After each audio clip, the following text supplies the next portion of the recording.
be strange to her pastor after a wonderful service here in Cape Town, and after a beautiful welcome from the pastor. They were all seated, and she started with the introduction. Pastor, this is the man that I've committed myself for marriage.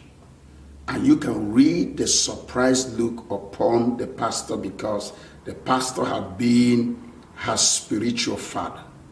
And that was the first time that he get to know about their relationship.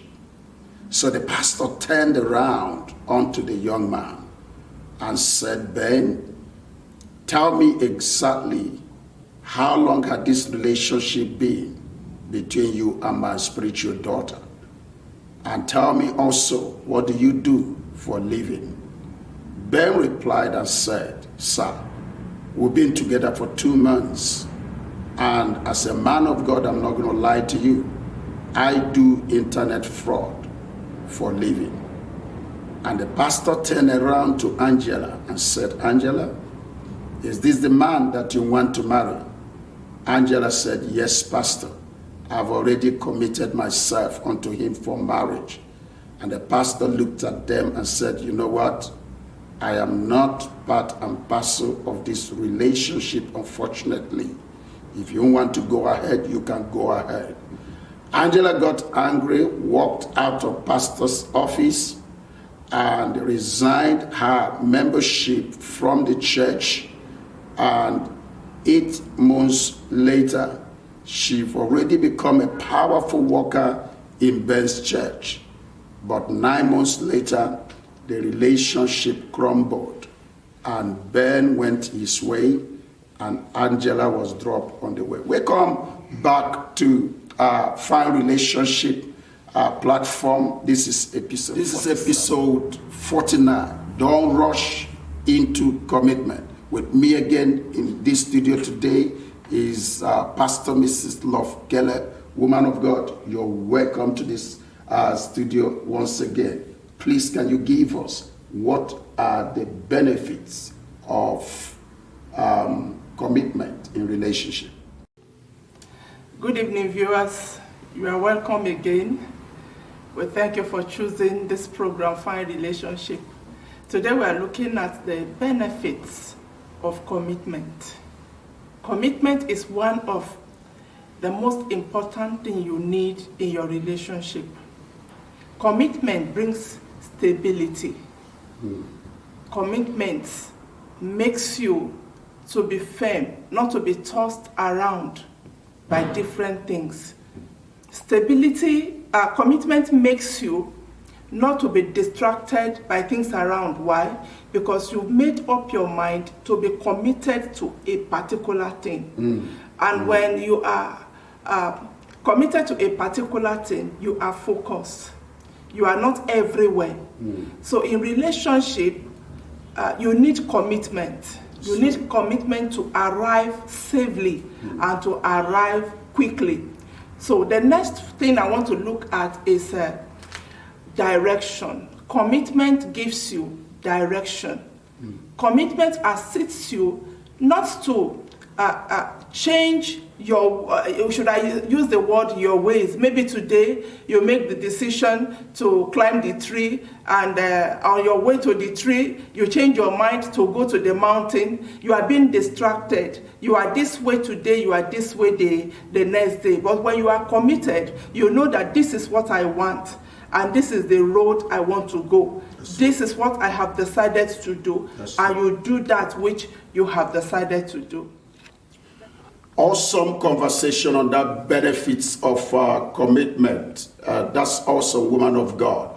But it is also necessary for us to understand what commitment is all about. Commitment is an obligation, is an engagement, is also an act that we engage in that restricts us from the freedom of doing every other thing. When you engage in a thing, it cancels out every other engagement. If you bring it down to your relationship, you find out that relationship that you're in, when you plug into this particular relationship, you're in for it, and you are not permitted by the forces of commitment to get into other relationships. So it is something that you don't just jump into.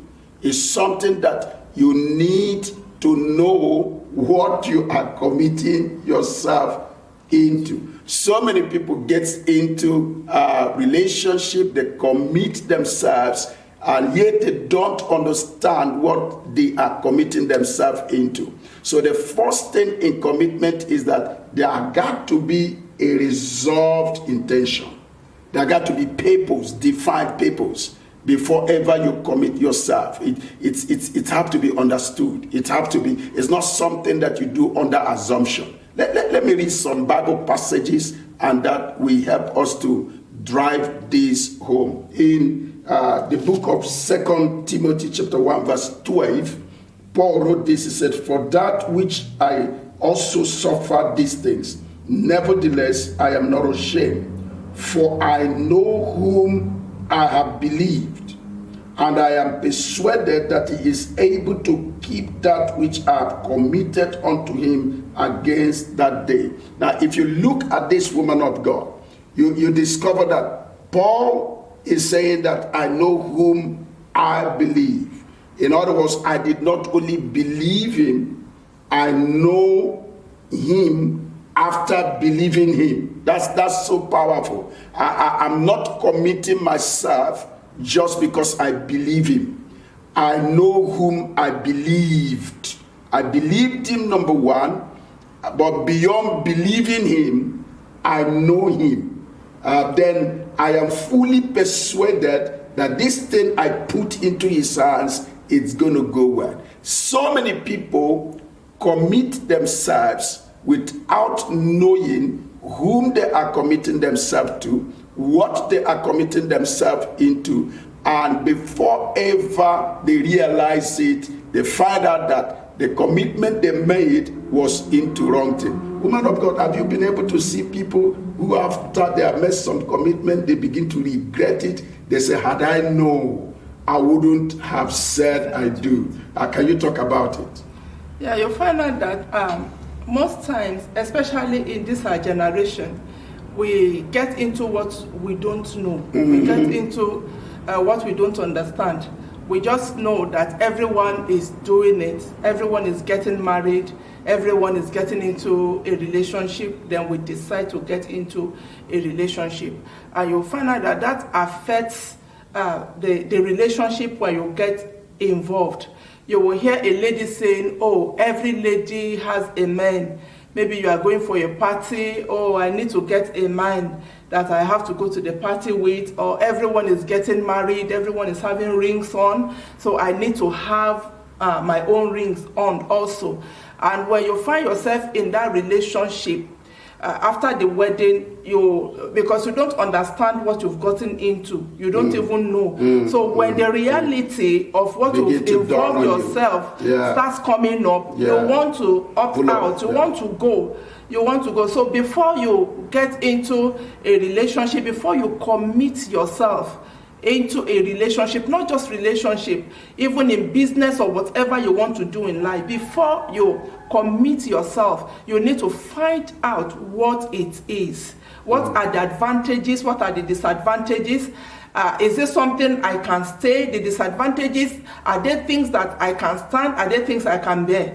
And the advantages, are there things that I really want in my life? So before you make commitment, you need to search. You need to make research. If you are getting into business, you need to research what does it take, what sacrifice must I make in order to get into it. So you know what I normally tell you people about when we talk about it, about knowing people. We normally say that until you know the weakness of a person, you really don't know the person. You see, you're not just committing into the abilities, the strength, the strong point of the man or the woman. You need also to discover, to know the weaknesses, to find out, is this what I want to deal with? can I handle these weaknesses? Because oftentimes when we begin to meet with people,